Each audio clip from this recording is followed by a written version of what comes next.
ভাই আমার হাতে যে কেবল দুইটা আছে, আমরা বিভিন্ন দোকান থেকে এই ধরনের কেবল কিনে নিয়ে আসি, কিন্তু আসলে আমরা মনে করি যে ব্র্যান্ডের কেবল নিলে হতে পারে সেগুলোর স্পিড আমরা ভালো পাই, মোবাইলগুলো ভালো চার্জ হয়। তবে আমরা স্মার্টফোনের মাধ্যমে চাইলে কিন্তু দেখতে পারি যে কেবলগুলোর কোনটা স্পিড ভালো বা খারাপ এবং কোনটা আমরা নিতে পারি। তো আজকে আপনাদের মোবাইল দিয়ে আমি সরাসরি দেখাবো।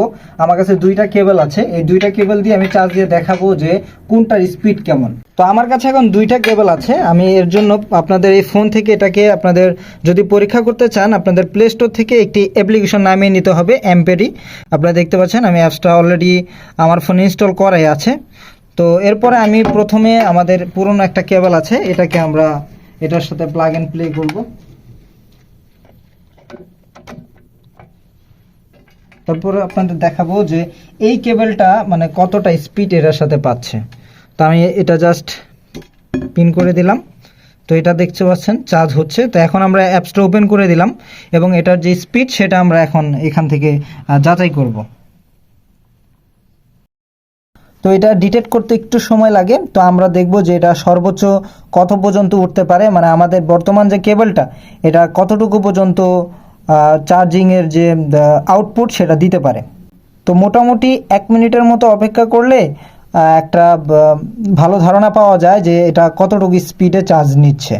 তো দর্শক, এই কেবলটা দিয়ে আমরা 1470 mAh পর্যন্ত স্পিডে চার্জ পেয়েছি। তো এখন আমরা দ্বিতীয় যে কেবলটা আছে সেটা দিয়ে এখন টেস্ট করে দেখব যে এটা কতটুকু স্পিড আমাদের দিতে পারে।